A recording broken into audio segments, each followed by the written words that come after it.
The body in the basement. By the early 1630s, Virginia had grown into an established, profitable colony. To the northeast, several English towns had taken root in Massachusetts. In 1634, another group of eager would-be settlers arrived in the Chesapeake region from England. They founded a new colony, Maryland. Like Jamestown's earliest settlers, the English who came to Maryland hoped to find a wealthier life in North America, but they weren't looking for gold or silver. They planned to make money by growing and selling tobacco. This crop had become wildly popular in England, where it was used for smoking and as medicine. Although tobacco couldn't grow in the cool, wet climate of England, the Chesapeake's warmer, longer growing season was perfect for it. While the residents of Jamestown had never found the treasures they'd hoped to claim in Virginia, they did learn how to grow a type of tobacco that English buyers loved. By the time Maryland was settled in the 1630s, the plant had become almost as valuable as gold. As archaeologist Al Luckenbach explained, everybody in the Chesapeake grew tobacco. That was the way you tried to get rich. In fact, as the colonists' plantations and their profits grew, Chesapeake settlers paid for most goods and services with tobacco instead of exchanging coins or paper money. Given the many tobacco plantations that existed in the Maryland colony, it came as little surprise to Luckenbach that one of the most fascinating excavations of his career took place on a site that had once been a tobacco plantation. Like many extraordinary scientific discoveries, however, it began like any other research endeavor. As the director of the Lost Towns Project, Luckenbach and his team learn about colonial lives by finding and excavating long-forgotten sites in Maryland's Anne Arundel County. It was there, in 2003, that the team excavated the former home of a planter named William Neal. In colonial times, the community established in that area was called Providence. The tract of land on which Neal's plantation was located was known as Levy Neck. For that reason, Luckenbach calls the site Levy Neck. According to land records from the period, Neal's plantation was about 120 acres, 49 hectares, the size of almost 110 football fields. By the standard of Chesapeake farmers, it was small and not particularly prosperous.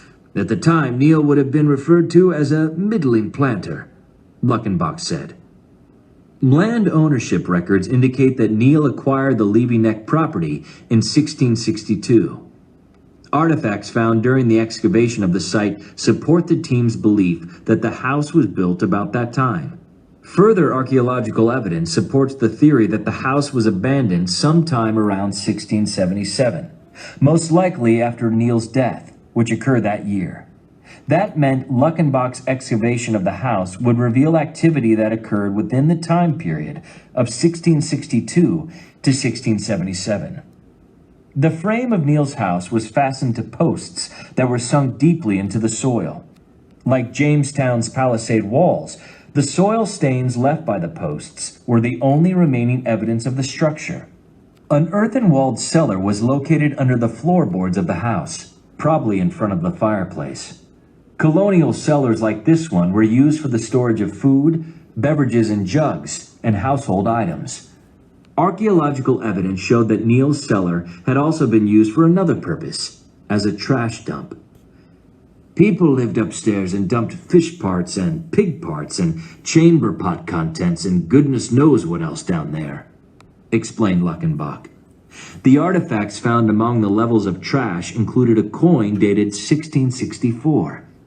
Just beneath the trash, and covered only by a thin layer of clay, lay something much more unusual, however, a human body.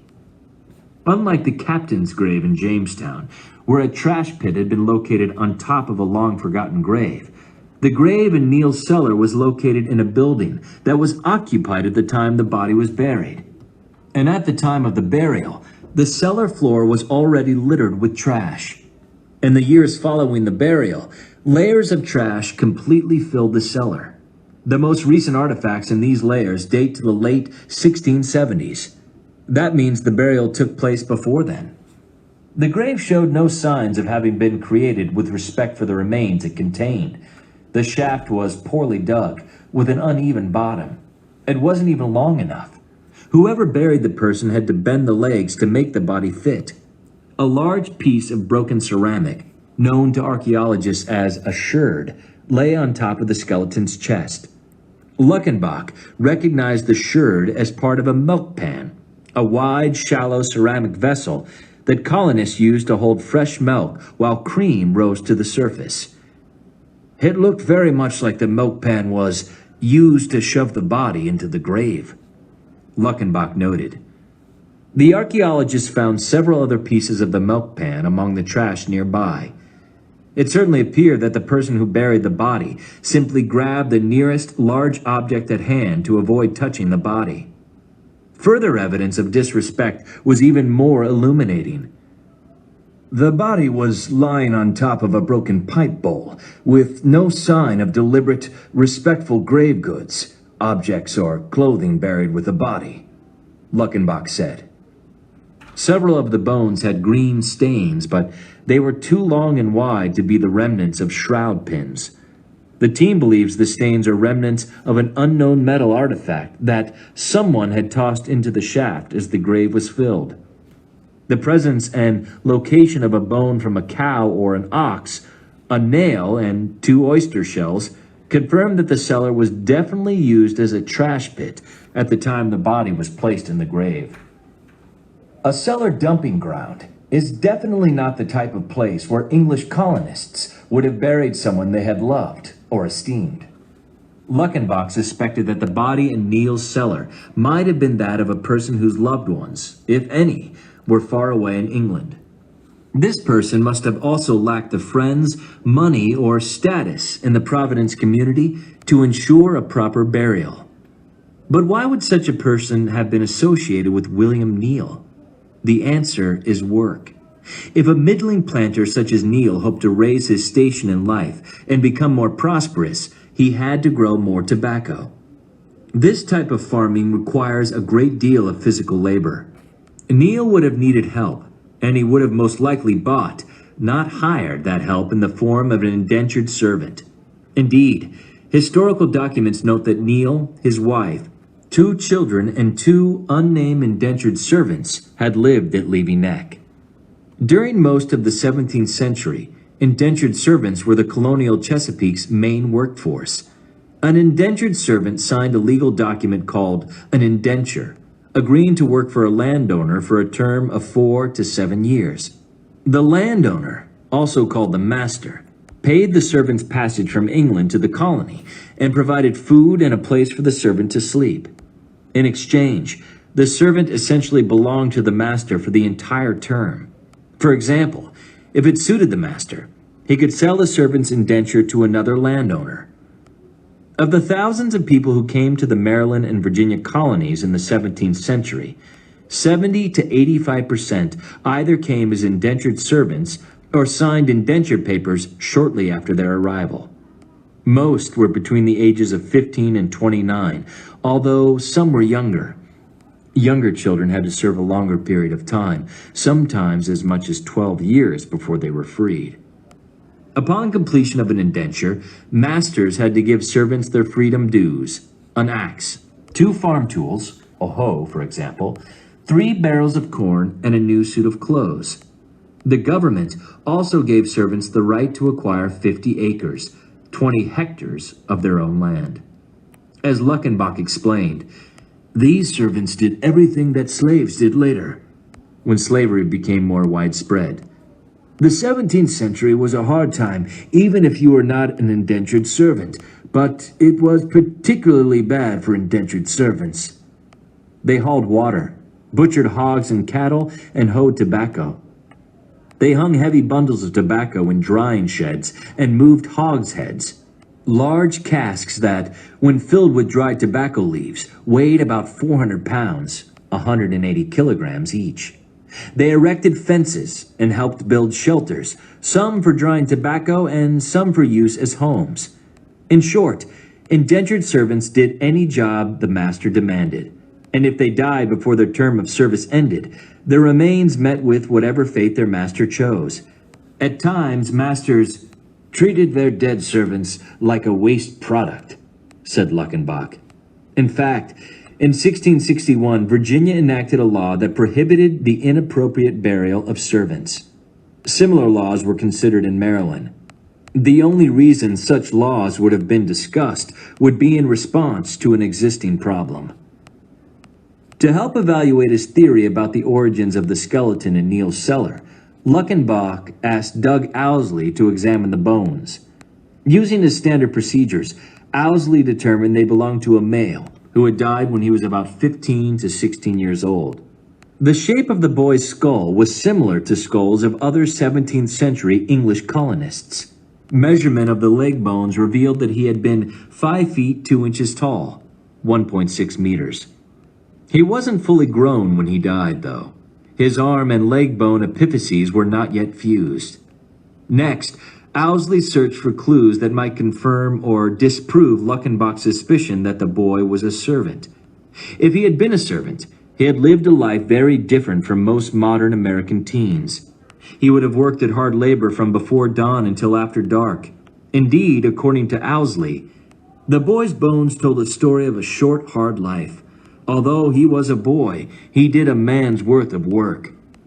The muscle attachment areas on the boy's shoulder bones and humerus were sharply defined, proof that he'd done serious physical labor on a daily basis. He had carried heavy objects, perhaps buckets of water or heavy bundles of tobacco. He'd probably chopped logs for firewood and used a hoe. Perhaps he had moved hogsheads of tobacco. At some point, he had cracked his right elbow against something hard enough to fracture it. The break had healed before his death. Many of the vertebrae in the boy's lower back had shallow, concave features called Schmorl's depressions. Schmorl's depressions are caused when the spine is compressed by some sort of trauma. For example, lifting heavy objects or twisting the back. Schmorl's depressions are often seen in modern weightlifters and gymnasts. At the very least, the teenager in Neil's cellar had, at times, a sore back.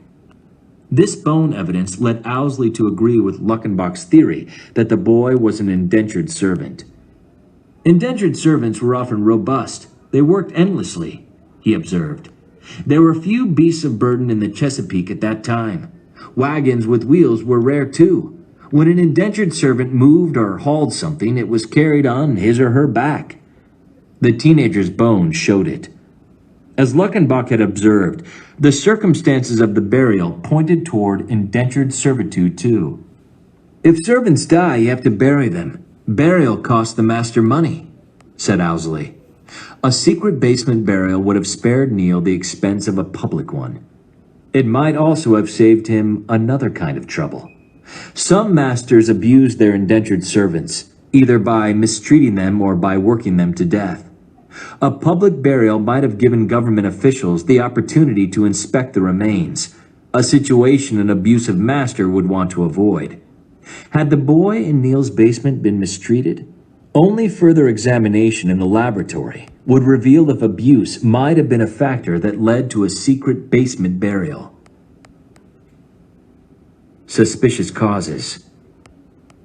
Close study of the boy's skeleton at the Smithsonian Institution showed that his health and general well-being had been neglected for some time. His right humerus had a healed fracture near the elbow. A rib and 2 leg bones had formations of abnormal bone, and some of the boy's vertebrae exhibited an unusual amount of bone destruction. Owsley had seen these conditions in the bones of people who were known to have suffered from tuberculosis, a disease that infects the lungs and sometimes the skeleton. Tuberculosis often enters the spine. The Levy neck boy's bones may reflect the early signs of tuberculosis. The boy's teeth were in atrocious condition as well. Of the 30 teeth that were present, 19 had cavities, 3 large enough to have completely destroyed the crown. 5 teeth in the upper jaw and 2 in the lower had been badly infected. To have left signs in the jawbone, these pus-filled infections must have been ongoing for many weeks, probably months. The teeth, even more than his other ailments, must have caused the young man a great deal of pain. In fact, the infection that resulted from the terrible abscesses around the boy's teeth probably spread throughout the boy's body and poisoned his blood. Given the presence of these infections and the possibility of tuberculosis, it seems likely that the boy would have been in a weakened state. He probably found accomplishing a full day's work, something that an indentured servant would have been expected to do, difficult, if not impossible. And that, Owsley theorized, may have been a factor that led to the boy's death. As the laboratory examination of the skeleton continued, Owsley and Carrie Brulhide noticed two fractured bones in the right arm. One fracture was in one of several hand bones called the metacarpals. The break was in the area of the bone close to the boy's wrist. The other fracture was in the radius, the thicker of a person's two lower arm bones. The fracture in the radius was at the end closest to the wrist, and it directly lined up with the fracture in the metacarpal bone. Because of this alignment of the two fractures, Owsley knew that they had occurred at the same time. Neither fracture showed any signs of healing, an indication that they occurred near or at the time of death. This type of fracture is consistent with breaks that occur as the result of a blow with a blunt object, a thick stick, for example. Might someone have been angry that the boy wasn't doing a full day's work and hit him to make him work harder? Owsley suspects that the boy was mistreated in this way. Somehow, someone got carried away and an altercation got out of hand. He speculates that the boy died as a result. Another look at the circumstances of the boy's burial supports this theory. Owsley re-examined the sherds of the large milk pan under a low level of magnification. He found that the broken edges of the smaller pieces of the milk pan were sharp and jagged, the way a piece of broken ceramic normally appears. The edges of the large sherd, the one that was believed to have been used to cram the boy's body into the grave, were rounded, as if they'd been polished smoother. "I'm absolutely certain this large sherd was used as a digging tool," Owsley stated. "Someone grabbed the sherd with both hands and used the broken edge to dig the pit to hide the body. He or she dug through the trash and then into the floor and part of the cellar wall. The formerly sharp edges of the sherd became rounded with the scraping.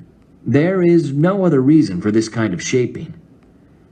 The act of grabbing whatever means were at hand to dig the grave, rather than taking the time to get and use a proper tool, indicates that the person or people who buried the boy's body did so in haste and secrecy. The clandestine circumstances of the burial further support this scenario. Had the boy died merely as the result of a farm accident, there would have been no reason to hide his death or his burial other than to avoid burial costs.